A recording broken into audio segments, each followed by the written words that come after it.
少年。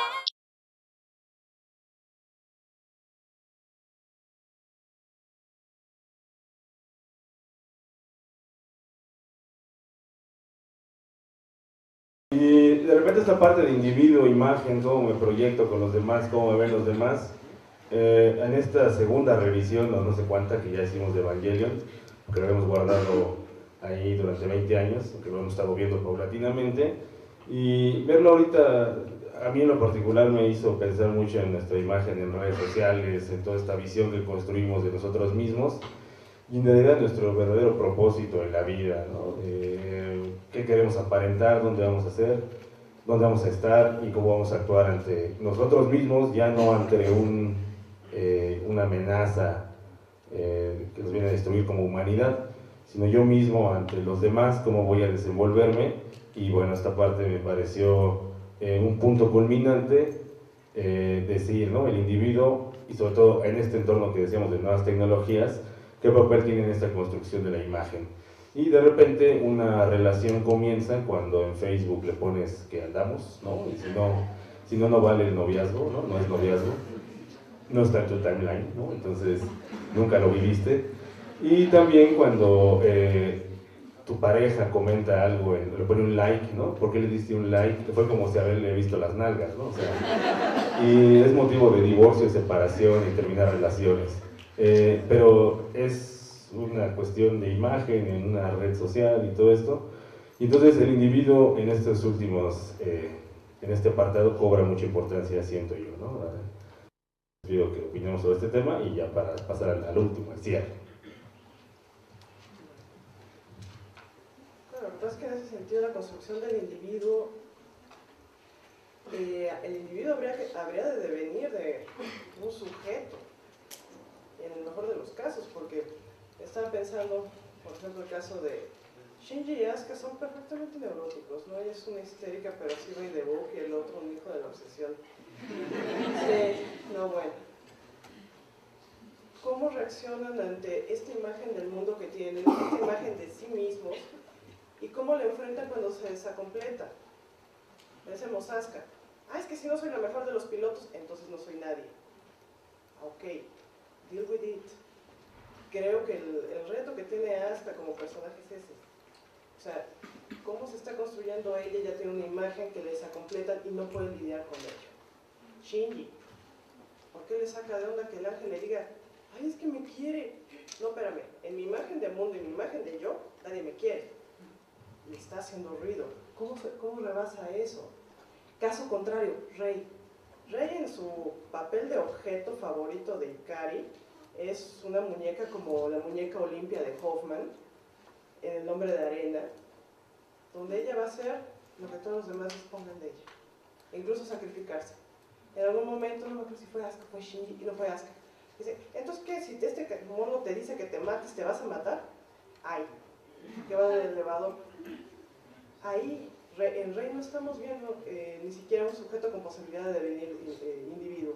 No, estamos viendo un objeto, el objeto de goce del doctor Ikari, que yo creo que la pone mucho más cercana a esta situación Norman Bates, si quieren, la estructura psicótica, donde no se están jugando como sujetos de acción, no son individuos, no son dueños de su propio deseo, son objeto del otro.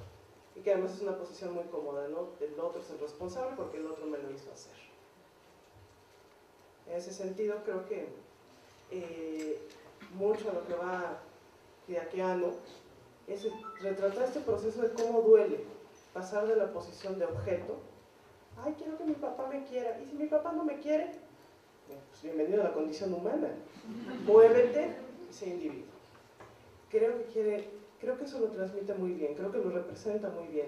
Y psíquicamente hablando, esos dos personajes, si bien de repente te los sientes estereotipados, Che Asuka no puede ver pantalones porque se les va encima, que lo admita, también le gusta Shinji, y Shinji no hace nada porque el otro está ahí, mi papá no me quiere. Sí, Asuka me tira la nota, pero eso whatever, mi papá no me quiere. Sí, es un obsesivo, pero by the book. Y la otra, bueno, si no soy lo que yo creo que soy, se me hace completa la imagen del mundo. Y creo que mucho, por ejemplo, lo que mencionabas de las redes sociales, lo que están haciendo no es construir una imagen del yo a partir del otro, sino como lo habrían trabajado, por ejemplo, acá con la mirada del otro, fue con la mirada del gran otro. O sea, al revés, una mirada rebotada, nuestra propia mirada, pues, digamos, en un proceso muy narcisista. Probablemente, sí, en algunos casos, unos rasgos hiperpatológicos, ¿no? Si no existe ahí en el signo, no existe en ningún lado, aunque lo tenga aquí junto, ¿no? Creo que en algunos momentos Shinji, a pesar de que él no está colgado ahí ni facebookeando ni nada, se está portando así. No había Facebook.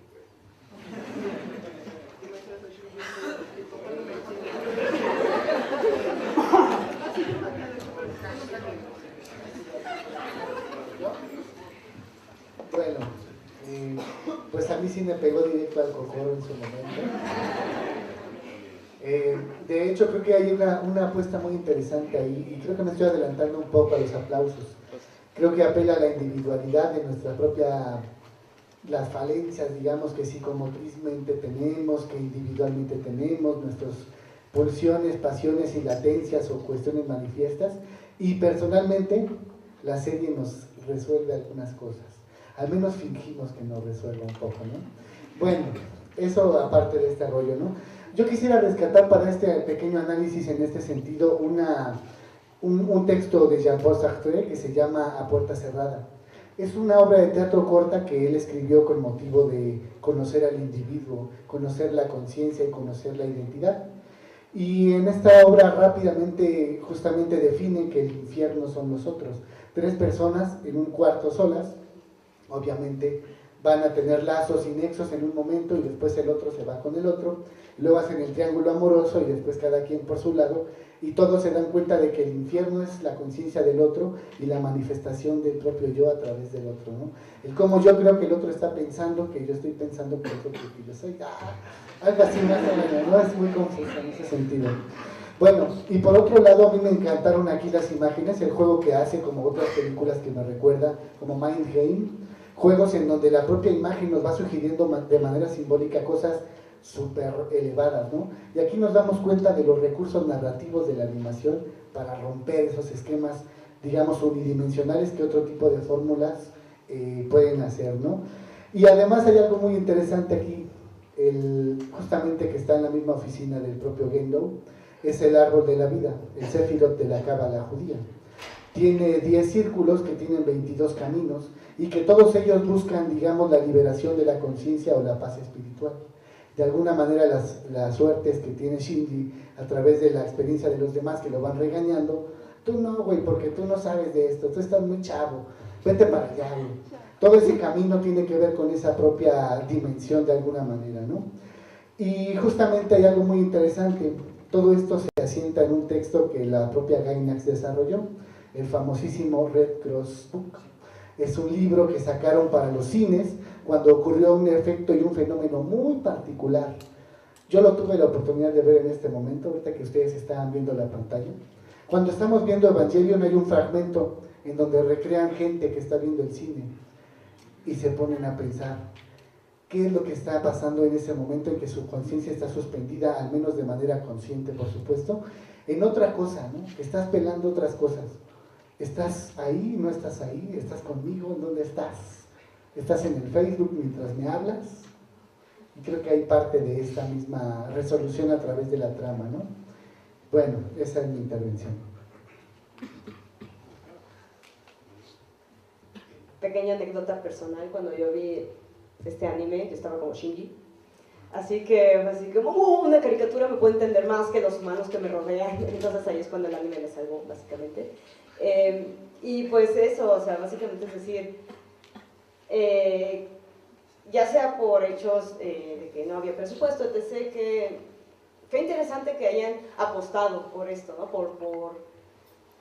Por indagar más acerca del individuo. Es algo interesante, ya que el cine, bueno, trata más bien de acción, movimiento, ¿no? Cuadros, y igual animación, y aquí prefirieron usar imágenes casi estáticas, como para representar lo que estaba sucediendo dentro de Shinji.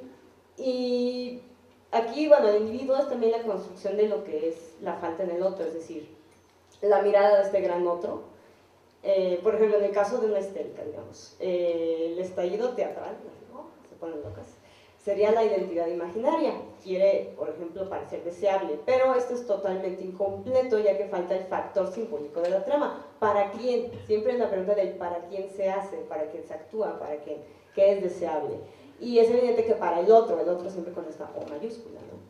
Más aún, lo importante aquí es identificar qué sujeto encarnaría, en este caso para ella, el otro. Por ejemplo, la figura paterna ante la cual ella toma el papel de frágil sería la respuesta. Entonces, bueno, podríamos hacer ese análisis con Shinji, con Asuka, con Rei, etc. También tiene que ver mucho con la identidad. Otra vez retomo un poco de mi vida. Había un momento en que me decían, ¿con qué te identificas? O sea, no sé, ¿qué género, qué tipo de música te gusta? Y yo, pues es que me gusta de todo, no te puede gustar todo, porque todo es nada. Dime algo que te guste. Y yo, no, porque yo tengo que sacrificar lo que me gusta en pos de una etiqueta que, pues no sé, yo pueda venderme ante los demás cual producto, ¿no? De, oh, soy Coca-Cola, soy tal, no, o sea, yo no quiero crear mi identidad de esa manera. Y ese era un cierto problema que yo tenía de poder situarme en qué posición estoy yo frente a los demás, frente al deseo de los demás, frente al otro. Entonces, eso para mí sí fue un problema y ya pude proyectarme en Evangelion, en Shinji, te amo Shinji. Y es decir, bueno, es que eso de la construcción del yo es un mito. ¿Quién dice que tú eres eso, no? Y además que no vas a estar cambiando, porque es que tienes muchas máscaras, pero tu ser interno real, no hay ser interno real, se los digo. No hay ser interno real, porque somos cambios, pero adentro solo está el hueco, y es gracias al hueco que se permite la construcción, que permite el movimiento. Si fuéramos esto, pues ya no puedes moverte de esto, pero la posibilidad de que haya un hueco interno, de que haya un vacío, es lo que te permite moverte, lo que permite la vida. Entonces eso es como algo que Evangelion me ayudó a construir en mí misma. Bueno, un poco primero haciendo alusión a esta cuestión de que pues, hay fanservice y todo eso. En efecto lo hay, y no es una cuestión nada más anecdótica, es un punto muy importante y algo que se ha abarcado y que sí, por psiquiatras y psicólogos japoneses, en el sentido de que la animación y también el manga no intentan ser un reflejo de la realidad o una reflexión de la realidad, intentan ser una realidad por sí misma. ¿A qué me refiero? A que el deseo por ese dibujo, por ese personaje, no necesariamente se ve reflejado en un deseo por un ser real que esto está representando. Hablan mucho de cómo este constructo de la Beautiful Fighting Girl, de estas jóvenes estilo Sailor Moon, Guerreras Mágicas, etc., no necesariamente es porque esa fantasía sea algo que quieran cumplir en la realidad, sino porque esa fantasía para ellos es mejor que la realidad, porque en la realidad las personas tenemos opiniones, tenemos deseos y no siempre convivimos bien unos con las otras. Si, como en el caso de Rei, estamos con un objeto que es totalmente vacío y que está completamente dispuesto a nuestra voluntad, sí suena muy narcisista, pero para muchas personas es mucho más deseable que la frustración que puede ser tener una relación de verdad. Entonces la animación nos propone una propia realidad donde podemos tener muchas más interacciones, donde podemos cumplir muchos más deseos. Y para mí, al estar aquí en la mesa, creo que al final vemos que para autores como Mari Kotani, Evangelion puede ser entendido como una búsqueda en la que el héroe encuentra su identidad, pero creo que no es nada más una búsqueda, en el mismo Evangelion no es nada más una búsqueda de Shinji, sino de los personajes. Y fuera de la animación, creo que es una búsqueda no solo de Hideaki Anno, sino de Japón. Aquí me conmueve mucho escuchar a los demás ponentes hablando de cómo Evangelion les cambió la vida o los tocó emocionalmente. Y entonces, también retomando este punto como del excepcionalismo japonés, Evangelion no es importante porque sea anime japonés, es importante porque producto cultural humano, y al ser humano nos toca a todos, no es algo exclusivamente de ellos, es algo, por eso tuvo tanto éxito no nada más en Japón, sino a nivel mundial, porque nos vemos reflejados ahí, y al vernos reflejados ahí nos ayuda a rumiar un poco mejor todos estos pedos que tenemos en la cabeza, ¿no? Finalmente lo que me gustaría decir es que creo que un punto central de qué es lo que se intenta entonces resolver en cuanto a los conflictos en la serie para llegar a una propia identidad es el hecho de la autoridad. Ya esté representado en el padre, ya esté representado en el propio autor, pero dentro y fuera de esta animación, algo que se digirió de manera diferente era el concepto de autoridad. El concepto de voy a hacer lo que me dicen, voy a ser un individuo, voy a ser un objeto o voy a ser un sujeto. Y así como los personajes deciden ser objeto o sujeto, así quienes vieron la serie decidieron si simplemente iban a ser receptores de la información o si ellos mismos iban a ser autores. Y esa sería mi aportación. Y bueno, yo creo que a todos de alguna manera nos tocó esta parte donde hay ese discurso para nosotros. Y bueno, vamos a la última parte que es el aplausos. Y después de los aplausos pediré a cada uno sus conclusiones. Ya breves para dar un poco de tiempo a que se comente. Entonces vamos, venga por favor.